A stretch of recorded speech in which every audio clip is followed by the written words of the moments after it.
Si vous voulez faire des affaires sérieuses, vous les faites la nuit. Le jour est bondé. N'importe qui peut fonctionner le jour. L'enfant fonctionne le jour. Le vieillard fonctionne le jour. Le faible fonctionne le jour. Le fort fonctionne le jour. Tout le monde fonctionne le jour. Mais quand vient la nuit, il y a une sélection. Seuls les champions opèrent la nuit. C'est pourquoi la ville est déserte maintenant.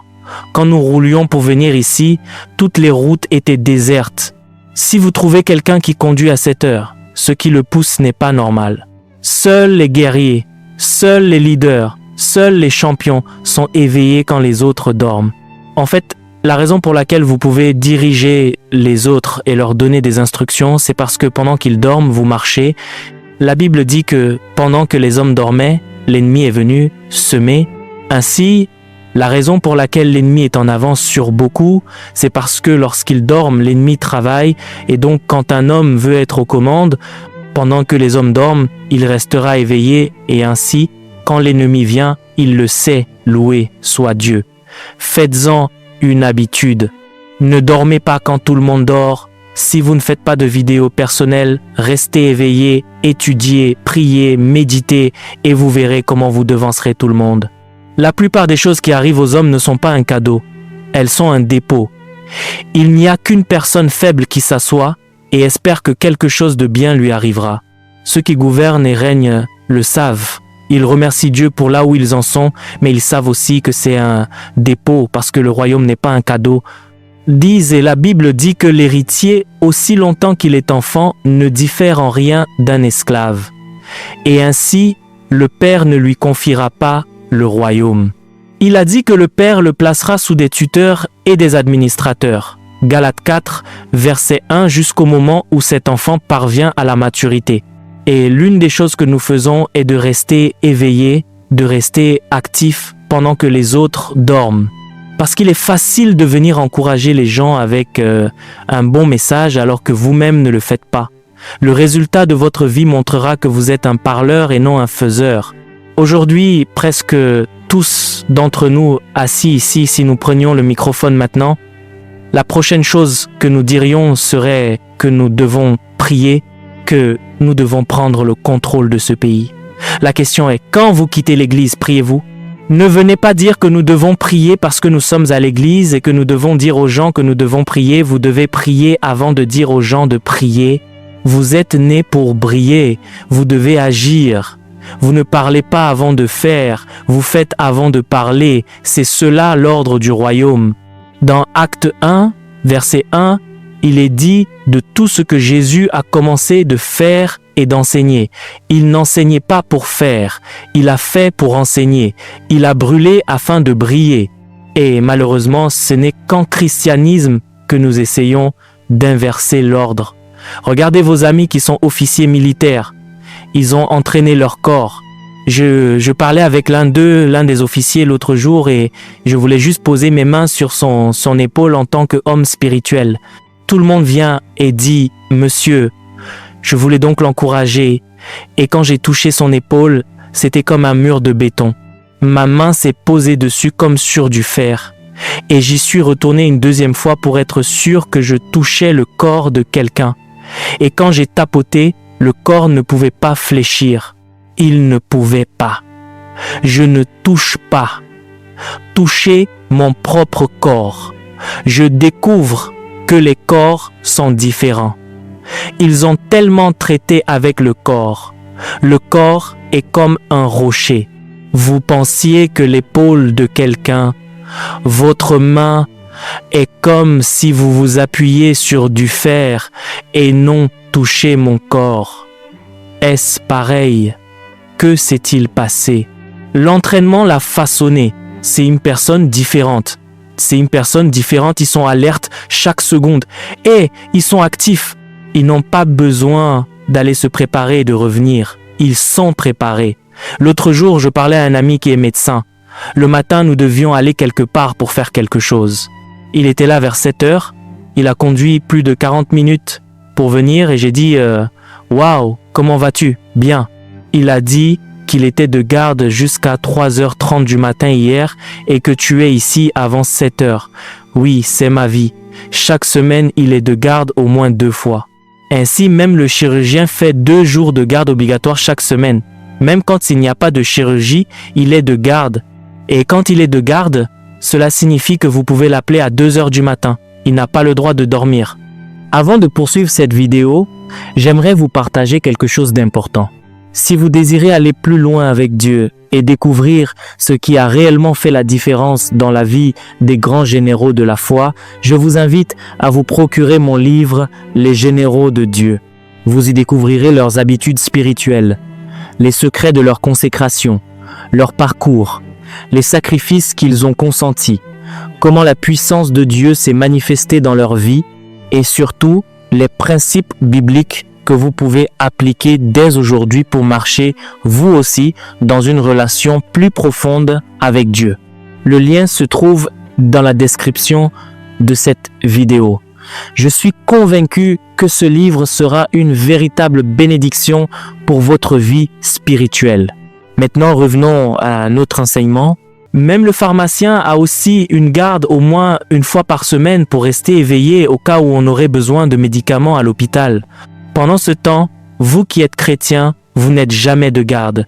Vous rentrez chez vous, un croyant dort et son sommeil est si profond qu'il ronfle. Les fondations du bâtiment tremblent. Comment as-tu pu dormir si profondément? Combien de soldats voyez-vous ronfler? Le corps est trop discipliné pour être aussi détendu. Nous comprenons si vous êtes un peu gros, mais vous voyez un homme mince comme une lame de rasoir. Oh, il dort comme un chameau. Et vous vous réveillez, vous dites que nous allons prendre le contrôle du Nigeria, c'est cette génération. Eh bien, comment allez-vous prendre le contrôle? Parce que nous avons appris le langage de l'Église. Nous allons prendre le contrôle. Nous prenons le contrôle. Prendre le contrôle. Savez-vous le travail que font les sorcières? Vous voulez prendre le contrôle en rivalisant avec des gens qui dorment dans une tombe 1 fois par semaine. Vous voulez prendre le contrôle face à des sorcières. Des sorcières qui ont des réunions chaque nuit, parfois pendant 1 an, elles sont les maîtresses de la nuit. Pendant ce temps, votre lit est devenu votre tombe et vous voulez prendre le contrôle. Vous avez 40 ans, vous avez dormi pendant 20 ans, car chaque jour, vous dormez au moins 8 heures sur 24 heures et vous faites encore des siestes l'après-midi. Et vous voulez prendre le contrôle d'un monde dans lequel vous ne vivez pas. Combien d'heures vivez-vous dans ce monde? Vous dormez 10 heures chaque jour. Vous êtes plus dans le monde des rêves que sur terre. C'est pourquoi votre vie est un rêve. Pouvez-vous imaginer quelqu'un dire qu'il est vivant? Il dort 10 heures sur 24 heures. Es-tu vivant? Es-tu vraiment vivant? Es-tu sûr de connaître ce monde? Nous devons vous montrer ce qui se passe. Parce que vous n'êtes pas conscient. Dormir, vous avez passé la moitié de votre vie à dormir. C'est une lumière qui brûle et qui brille. C'est un embrasement. Ils ont demandé à John Wesley, comment faites-vous ce que vous faites? Il a dit, je me mets en feu et le monde vient me regarder brûler. Il ne s'agit pas d'artifice. Soyez simplement en feu. Vous brillerez. Toute zone que vous brûlez, vous devez y briller. Allez dans les universités aujourd'hui. Ceux qui brûlent les bougies de minuit en lisant, leurs résultats le prouvent sur le tableau d'affichage des examens. Ce n'est pas un artifice. Quand on brûle la nuit, les résultats se voient. Une mention très bien n'est pas un cadeau. Elle se mérite. Il n'y a aucun aspect de la vie où vous brillez qui vous soit simplement jeté. Vous brûlez afin de briller. Et dans ce royaume, si nous devons briller, nous devons brûler. Et ainsi, le 3e avantage du feu est de briller. Et comme briller est magnifique, quand les hommes commencent à briller, soudain vous oubliez leur sexe. Soudain vous oubliez leur âge. Soudain vous oubliez d'où ils viennent. Cela n'a plus d'importance parce que l'éclat et l'illumination sont trop intenses pour que vous vous souveniez d'où ils viennent, de leur couleur de peau ou de leur sexe. Ce n'est plus important. Si un garçon de 10 ans commence à brûler, tout le monde s'assoira pour le voir briller. Si un homme de 90 ans commence à brûler, tout le monde s'assoira pour le voir briller. Si une fille commence à brûler, tout le monde s'assoira pour la voir briller. Si un garçon commence à brûler, tout le monde s'assoira pour le voir briller. La raison pour laquelle votre sexe est encore un facteur est que vous ne brillez pas encore. La raison pour laquelle votre âge est encore un facteur est que vous ne brillez pas encore. Commencez à briller. Vous serez choqué de voir à quel point les hommes oublieront rapidement votre âge, votre sexe ou d'où vous venez. Et ainsi, tout homme qui veut briller doit brûler. C'est le bénéfice du feu. Et donc, quand nous parlons d'un feu nouveau, il y a une chose délibérée que nous voulons accomplir. Nous voulons accomplir la capacité de témoigner parce que notre monde est en train de mourir. Quand nous parlons d'un feu nouveau, nous sommes résolus à franchir une étape vers une autorité supérieure parce que nous avons besoin d'autorité pour prendre le contrôle. Et si nous parlons de feu nouveau, c'est parce que nous sommes résolus à briller, parce que si nous ne brillons pas, nous ne pouvons pas diriger notre génération. Trop de personnes ne sont pas prêtes à être le sacrifice de Dieu. Elles traitent avec Dieu selon leurs propres conditions. Seigneur, si tu fais ceci, tu feras cela. Si tu fais ceci, tu feras cela. Si vous vous montrez traître, vous verrez la trahison. Mais quand vous vous donnez entièrement à Dieu, le Seigneur brûle à travers votre vie. N'avez-vous pas vu Jean? La Bible dit dans Jean 5, verset 35, concernant Jean-Baptiste, qu'il était une lampe qui brûle et qui brille. Elle dit, « Vous avez bien voulu vous réjouir une saison à sa lumière. » Mais Jean n'est pas devenu une lampe qui brûle et qui brille comme ça. Dans Luc 1, verset 80, il est dit qu'il était dans les déserts jusqu'au jour de sa manifestation. Il n'avait pas de quoi manger. Il est dit qu'il se nourrissait de sauterelles et de miel sauvage et qu'il était vêtu de peau de chameau. C'est quelqu'un qui était le fils d'un souverain sacrificateur. Il avait le droit de vivre la vie la plus agréable, mais il y avait un fardeau dans son esprit. Il savait qu'un feu devait venir sur un homme pour qu'il soit la voix du Seigneur, et il en a payé le prix.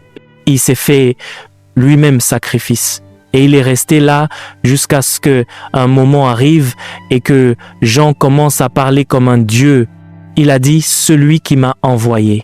Il a dit « celui-là même m'a dit « celui sur qui tu verras l'Esprit descendre ». C'est celui-là qui est l'élu. C'est lui qui nous a donné le signe pour identifier le Messie. Ce n'était écrit nulle part. Comment le savait-il? Cela signifie que l'homme est remonté dans les archives du ciel. Il pouvait vous dire les stratégies de l'esprit. Avant Jean, personne ne baptisait. On aspergeait les gens d'eau et on faisait des purifications cérémonielles. John est celui qui est venu et a commencé à immerger les gens dans l'eau, nous enseignant le mystère de la mort et de la résurrection de Christ. Et quand ils l'ont regardé, ils ont commencé à l'appeler Jean le Baptiste parce qu'il venait avec des stratégies. Il est venu avec une sagesse du ciel et il a continué à brûler jusqu'à ce que Jésus lui-même témoigne de Jean. Il a dit qu'il était une lampe qui brûle et qui brille. Il n'a même pas eu besoin de miracles pour rassembler toute la ville. La Bible dit que tout Jérusalem et toute la Judée allaient à lui. Cet homme était dans le désert, dans une génération où tout le monde réclamait d'aller à la synagogue. Il a quitté la synagogue et est allé dans le désert. Elle dit que tout Jérusalem et toute la Judée allaient à lui. Quel genre de puissance était-ce? Que Jésus lui-même est venu et a dit que parmi tous les hommes qui ont vécu, il n'y en a pas de plus grand que Jean. Seigneur Jésus, te souviens-tu qu'Abraham a vécu avant Jean? Qu'en est-il d'Élie? Qu'en est-il de Moïse?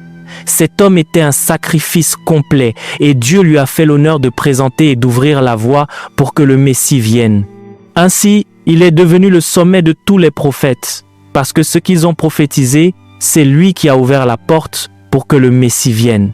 Mais il connaissait la voie du sacrifice. Comment un homme qui avait tous les privilèges de la vie pouvait-il décider de se réduire à un point tel que le Saint-Esprit puisse reposer sur lui? Il se nourrissait de sauterelles et de miel sauvage. Il connaissait le pouvoir du sacrifice. Beaucoup recherchent le feu et ne sont pas prêts à se sacrifier. Dites-leur de jeûner, pas question. Dites-leur de donner, pas question. Ils ne peuvent rien faire pour Dieu. Ils cherchent ce que Dieu doit faire pour eux. Et ils pensent que le feu est une question de cris. Cela n'a rien à voir avec les cris. Quand le Saint-Esprit est sur un homme, cela se voit. Et ce qui fera reposer le feu du Seigneur sur vous, c'est un cœur de sacrifice. Il a dit concernant Paul et Barnabas, dans Acte 15, verset 26, « Ce sont des hommes qui ont exposé leur vie pour le nom de notre Seigneur Jésus-Christ. Ils ont mis leur vie en danger et en péril pour l'Évangile. » Et puis vous vous demandez comment Paul était si puissant, pourquoi Paul était-il si enflammé? À lui seul, il a écrit 14 des 27 chapitres. Comment cela se fait-il? Qu'est-ce qui le rendait si puissant? C'est le feu, c'est le sacrifice. Vous regardez les patriarches, pourquoi étaient-ils si puissants? Le sacrifice, la Bible a parlé concernant Abraham. Genèse 12, verset 6, dès qu'il est parti vers Mamré, il a bâti un autel. Genèse 12, verset 7, dès qu'il est arrivé à Béthel, il a bâti un autel. Genèse 13, verset 18, dès qu'il est venu à Mamré, il a bâti un autel. Il connaissait la voie du sacrifice. Il savait que le feu des esprits repose sur les autels et ils se sont donc fait sacrifice. Notre génération est une génération de gens égoïstes et ils veulent porter des choses qui sont sacrées. Comment pouvez-vous porter le feu de Dieu quand vous poursuivez votre propre ambition? Quand vous ne cherchez qu'à recevoir de Dieu et que vous n'êtes pas prêt à donner à Dieu? Je dis aux gens qu'il y a deux confessions que tout homme doit faire. La première confession que vous faites est la confession de l'immortalité de Jésus, confessant qu'il est ressuscité des morts. C'est ce qui vous donne la vie de Dieu. Mais il y a une deuxième confession obligatoire que nous devons faire, c'est la confession de la Seigneurie de Jésus. C'est là que nous donnons notre vie à Jésus. Sur le terrain de la croisade, vous n'avez pas donné votre vie à Christ parce que vous n'aviez pas de vie à donner. Sur le terrain de la croisade, vous avez reçu la vie de Dieu. C'est dans le sacrifice que vous redonnez votre propre vie à Dieu et c'est ce qui permet au feu de Dieu de reposer sur vous. Dans Actes chapitre 4, la Bible dit qu'ils ont rassemblé les disciples, les ont battus de verges et les ont frappés. Au lieu de se lamenter, elle dit qu'ils retournèrent vers les leurs et qu'ils étaient joyeux d'avoir été jugés dignes de subir des outrages pour le nom de Jésus-Christ. Et elle dit que lorsqu'ils commencèrent à prier, le lieu où ils étaient assemblés trembla et ils furent tous remplis à nouveau du Saint-Esprit. Une famille entière voyage de Wari à Lagos pour voir un seul homme de Dieu. N'y a-t-il personne là-bas qui connaisse un tant soit peu le nom de Jésus? Et nous tous chrétiens, dont le moins ancien l'est depuis 10 ans, c'est devenu une religion pour nous. Une génération qui a faim du surnaturel doit se lever à nouveau. Donc, c'est ce que les pères ont recherché. C'est pourquoi Moïse a pu rester sur la montagne pendant 40 jours et 40 nuits. Je ne peux pas être ordinaire. Comment puis-je diriger 4 millions d'hommes, sans compter les femmes et les enfants, et être ordinaire si c'est la faim qu'elle me tue? Et la faim ne tue pas les hommes. Cet homme a cherché Dieu jusqu'à ce que Dieu lui apparaisse et lui parle face à face. Et lorsqu'il est descendu de la montagne, son visage s'est mis littéralement à rayonner. Cette faim qu'avaient les pères, nous ne l'avons plus. C'est pourquoi nous n'avons pas de feu. Chaque jeune veut prêcher. Tout le monde veut diriger la prière. C'est devenu un spectacle de marionnettes. Il ne s'agit plus de feu. On vous dit de venir diriger la prière, vous priez en langue avec de grands éclats, mais vous n'avez jamais prié dans votre bureau. C'est devenu de la religion. Si nous voulons le feu, nous devons avoir faim du surnaturel. Il dit « Je veux voir ta gloire » de la même manière que je l'ai vu dans le sanctuaire. Quelle est la mesure de votre faim? Vous devez voir la gloire de Dieu. Moïse a dit « Si tu ne marches pas toi-même avec nous, ne nous fais point partir d'ici. Nous ne nous déplaçons pas simplement parce que nous en avons l'énergie. Nous avançons parce que ta gloire voyage avec nous. Ta gloire est plus importante pour nous. Aujourd'hui, les gens s'intéressent plus au titre qu'à la puissance. Vous voyez des évêques, des apôtres, des prophètes, des évangélistes docteurs, et rien n'a manifesté face à un simple mal de tête. Ils recommandent un médecin. Si les médecins quittaient ce monde, nous serions perdus. Quelqu'un dit « j'ai mal à la tête ». La première chose qui nous vient à l'esprit, c'est le Doliprane et le paracétamol. Qu'est-il advenu de cette promesse? Ils imposeront les mains aux malades et les malades seront guéris. C'est bien loin de notre conscience parce que nous ne pensons pas de manière surnaturelle. Il a dit « Si quelqu'un est malade, qu'il appelle les anciens de l'Église et que les anciens prient pour lui en loignant d'huile. Il a dit que la prière de la foi sauvera le malade et le Seigneur le relèvera. Aujourd'hui, on devient ancien par l'argent et par l'âge. Dans l'Église primitive, être ancien était synonyme de puissance. Quand vous abandonnez, amenez-le aux anciens. Ils savent quoi faire. La foi réside chez les anciens.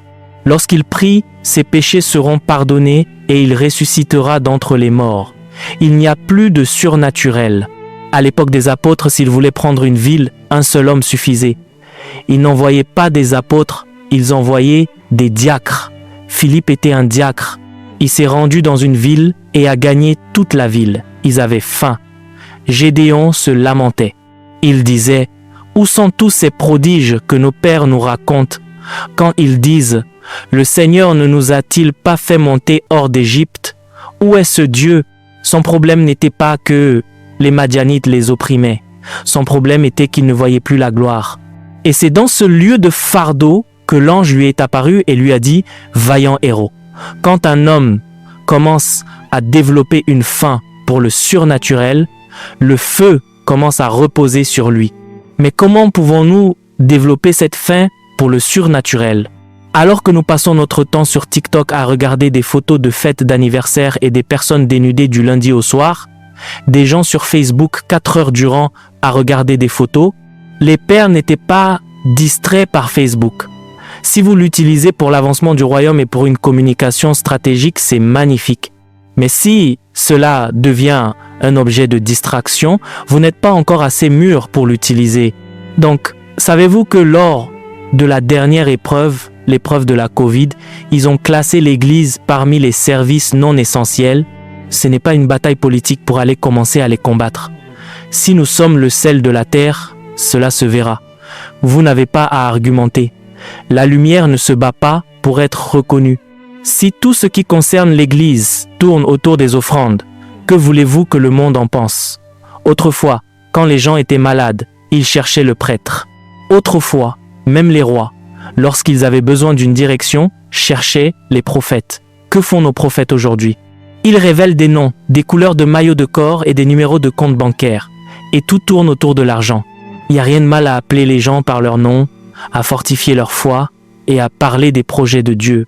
Mais s'il s'agit d'appeler les gens par leur nom, de donner des numéros de téléphone et que le lendemain, il s'agisse d'offrandes et que le prophète soit désormais une superstar, il porte du Gucci de la tête aux pieds et tout tourne autour de quoi? Des chaussures, des jets privés et des voitures. Alors, nous avons perdu notre héritage. C'était l'époque où les rois cherchaient les prophètes et disaient « Comment devons-nous gouverner le peuple ?» Ce sont les prophètes qui indiquaient la stratégie aux rois. Ils concevaient les politiques pour les nations. Combien de prophètes aujourd'hui peuvent poser le regard sur une nation comme Joseph et dire au roi « Ces 7 années seront des années d'abondance, faites des réserves, car les 7 années qui suivront seront des années de sécheresse et de famine. » Combien de prophètes peuvent venir vers Nebuchadnezzar, lui parler et apporter la justice à une nation? Les prophètes ne s'intéressent plus à la justice. Il s'agit maintenant de savoir qui a le plus d'argent. Autrefois, les apôtres écrivaient des lois et des stratégies pour l'Église. Il ne s'agissait pas de grands rassemblements pour se donner de l'importance. Ils donnaient une direction au corps de Christ. Mais aujourd'hui, les apôtres se battent entre eux pour des futilités parce que tout le monde veut être le plus important. Alors pourquoi blâmez-vous le monde quand il nous qualifie de non essentiels? Une génération doit se réveiller. C'est une réunion de leaders. Quelqu'un doit ressentir un fardeau et dire « Seigneur, donne-moi un feu nouveau afin que je puisse jouer mon rôle dans ton plan global pour cette génération. » Et vous n'avez pas besoin d'être ordonné apôtre ou prophète. Vous pouvez être dans le monde économique et donner une direction grâce à l'esprit prophétique. Vous pouvez être au gouvernement et apporter une direction et un leadership grâce à l'esprit apostolique. Vous n'avez pas besoin d'être ordonné pour enseigner la Bible depuis l'autel afin de brandir le sceptre. Dieu merci, l'homme établi sur cette maison est un apôtre dans le monde économique, ouvrant la voie et apportant leadership, justice et programmes stratégiques d'expansion et de progrès du royaume. Cette ère est revenue, où chacun jouera son rôle et laissera une empreinte qui glorifie Jésus, améliore la vie des hommes et laisse un héritage pour les générations à venir.